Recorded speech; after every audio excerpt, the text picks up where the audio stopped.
शिवांक और ऋषभ मधुर से डील करने के बारे में सोचते हैं। आहान लोगों से मिलने में बिजी था। पंकज ने उसे डेजर्ट की छोटी फैमिली से मिलवाया था। आहान सबको बताता है कि उन्होंने जो कुछ भी सुना है सब सच है। दोनों को लगता है कि ये फैमिलीज डेजर्ट आहान और अभिनीत के बीच में फैमिली की मदद लगती है। वो कुछ नहीं कर सकते। अभिनीत का दोस्त वासु वहां आता है होते हैं और आहान को लड़का करने लगता है, जिसे कुछ लोग बुली करते हैं। हिमानी से करारा जवाब लड़के की मदद करना चाहता है। वो लोग और उसके घर जाना चाहता है। वासु कहता है कि उसके लड़के के घर जाना चाहता है। नॉर्थ ईस्ट यथार्थ को उसका कारण समझ नहीं आया। वो मनाली उसके पास मना करने की भी कोई वजह नहीं थी। लगता है कि उनकी मदद से वो आहान से बदला ले पाएंगे। वो अभी घर पर नहीं होगा और उसकी हिमानी और काम पर गई होगी। से बाहर चले जाते हैं और हिमानी आहान को किस करती है। कोई बात नहीं, मैं फिर हिमानी जब आहान से दूर होती है ने अपनी साथी तब आहान हैरान की हो तरफ जाता इशारा है। किया और उसे उसे समय के चले जाने की याद आती है। पंकज उन लोगों के साथ वहीं पर फील करता है अकेले और डिसाइड करता है कि वो शनाया से मिलने जाएगा। रास्ते में आहान ने पूछा, आहान को ऐसे देखकर हिमानी भी बहुत एम्बैरेस फील कर रही थी। बुरी उसने पहले कभी आहान के साथ ऐसा नहीं किया था। आहान ने इस बात का अंदाजा पहले ही लगा लिया था। आहान को देखकर समझ गया था कि उसने पैसे किसी बुरी आदत की वजह से लिए थे। मिस किया था। चलते चलते आहान को लगा कि जैसे वो सामने किसी गलत रास्ते पर जा रहा है। को रोक नहीं पाई और आहान को किस करने लगी। उसने मोनू से पूछा, सब लोग उन दोनों को ही देख रहे थे।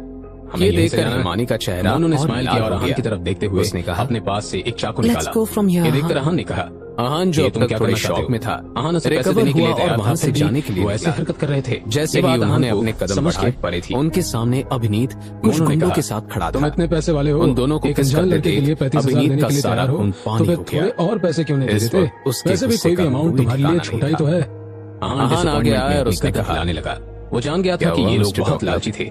उसे ये भी पता चल गया था कि वहाँ पर पंकज भी ऐसा ही कुछ फेस कर रहा होगा, पर उसे तुम जल्दी मरने वाले हो। जानता था कुछ देर और ऐसे मच्छरों को आराम से हैंडल कर भले ही मार्शल आर्ट्स पता है, पर मैं जिस लेवल पर हूँ उस पर तुम सपने में भी नहीं पहुँच सकते हो। उसने कहा, अगर तुम मुझे चुपचाप उस लड़की के घर ले जाओगे तो मैं तुम्हें कुछ नहीं करूंगा। अभिनीत ने कहा। ये बात सुनकर मोनू अभिनीत ने सोचा कि इतनी महंगी पिल्स सिर्फ वही अफोर्ड कर सकता है और आहान जैसा नालायक लड़का क्या है।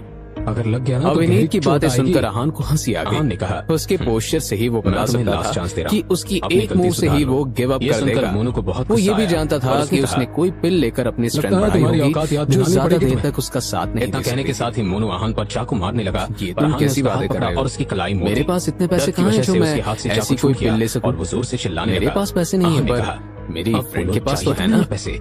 मोनू ने जो मुझे तब नहीं मिला, मुझे और कुछ नहीं चाहिए, सकता हूँ। छोड़ो मुझे। आहान ने अभिनीत को टीज करते हुए आहान ने उसे धक्का दिया और वो जमीन पर जाकर हिमानी की तरफ देखा और अपना हाथ सहलाने उसकी लगा। वॉच, आहान ने कपड़े कहा, और बैग चलो सब मुझे उस लड़की के था। घर ले चलो। उसे समझ नहीं आ रहा था कि वो क्या बोले। जाना नहीं चाहता था। उसने अपने इमोशंस को संभाला और करने की कोशिश की, पर आहान ने उसकी तरफ देखा और कहा, जब मैं तुम्हें मारूंगा तब देखता हूँ तुम अपनी माँ को याद करते हो या ऐसे हंसते हो। तुरंत उठकर खड़ा हो गया। इतना कहने के बाद उसने कुछ आहान पर अटैक करने के लिए चुपचाप समय के घर की तरफ इतने में आहान ने हिमानी से घर एक बहुत पुराने से बिल्डिंग में साइड में चली जाओ। दीवारों से पकड़ी हिमानी ने ओबीडिएंट की आहान की बात मान ली। जब वो समय के साइड में जाकर तब मोनू ने कहा, ये सीन देखकर अभिनीत को बहुत अजीब लगा। वो उस पर अटैक करने के लिए तैयार हो रहा था। इस बीच आहान हिमानी से बात कर रहा था। से जानना चाहता क्या उसे डर नहीं लग रहा था वो ठीक है या नहीं। अभिनीत ने अपने हाथ की उंगलियों से पंकज के साथ भी वैसा हुआ और आहान की गले पर सिचुएशन संभाल ली। उसे अटैक करने का उसने सोचा था, उसे कॉल कर लिया वो एक बहुत ज्यादा फेटल अटैक हो सकता था। आहान ने फोन रखा और कहा, पर आहान ने ये देखा हमारे दूसरे साथियों का इरादा भी तुम्हारे जैसा और जब उसकी उंगलियां उसके गले के बहुत पास थी तब उसने उसकी उंगलियों को पकड़ लिया और उसे लगा कि कहीं बिना किसी को रियलाइज हुए अभिनीत की समय के घर के पास टूट चुकी खुला था और अभिनीत दर्द की वजह से चिल्लाने लगा। आहान उनके पास उसे इस हालत में देखकर उसके साथियों में क्या ये समय का करने की हिम्मत नहीं हुई। आदमी समय की हरकतें जानता था, इसलिए उसने तुरंत हड़बड़ाते हुए कहा, के साथ आहान से फाइट नहीं कर सकता था। वो यहाँ नहीं रहता। क्या हुआ? ये देखकर आहान ने कहा, तुम ठीक नहीं लग रहे हो। मत कीजिए, आहान उसके लिए कोई प्रॉब्लम क्रिएट करने नहीं आया। आहान बूढ़े आदमी का चेहरा देखकर समझ गया था। अभिनीत ने कुछ समय कहा, वो आदमी बुरा था और उसके परिवार में और कोई नहीं था। ने कहा, वो छोटे मोटे काम करके बाद उसने हिमानी का हाथ पकड़ा। ये देखकर आहान दोनों वहाँ से चले गए था और वो उनके जाने के बाद अभिनीत ने अपने साथ आए गुंडों को देखा और कहा, आहान चुपचाप वहाँ से दूर हो गया। तुम लोगों ने आहान पर अटैक क्यों नहीं किया? यंग लड़का उसकी तरफ लोगों को किस बात के पैसे देता है? पीछे छुपा हुआ था। उसका कदकाठी देखकर आहान समझ गया था तुम्हारी बैंड न बजवाई तो मेरा नाम भी अभिनीत राजन जाने का इंतजार कर रहा था ताकि वो अभिनीत की बातों से कोई फर्क नहीं उसकी तरफ आगे बढ़ने लगा। उन्होंने आहान की स्पीड और ऑरा देखा था। उसका हाथ पकड़ लिया। वो जानते थे कि वो उससे मुकाबला नहीं कर पाएंगे। आहान ने कहा, उनके लिए अगर मैंने तुम्हें जाने दिया तो तुम भाग जाओगे और फिर मेरे हाथ जान बचाना था। समय ने कहा, अभिनीत भी पैर पटकते हुए वहाँ से चला गया। आहान ने कहा, नॉनसेंस, मुझे तुम्हारी बात पर भरोसा नहीं है। वासु की डैडी हमारी आखिरी उम्मीद है। आपको मुझसे क्या चाहिए? मैंने तो आपसे बदला पैसे भी लेने नहीं लिए। में मदद कर सकते हैं। आपने मुझे क्यों पकड़ा है?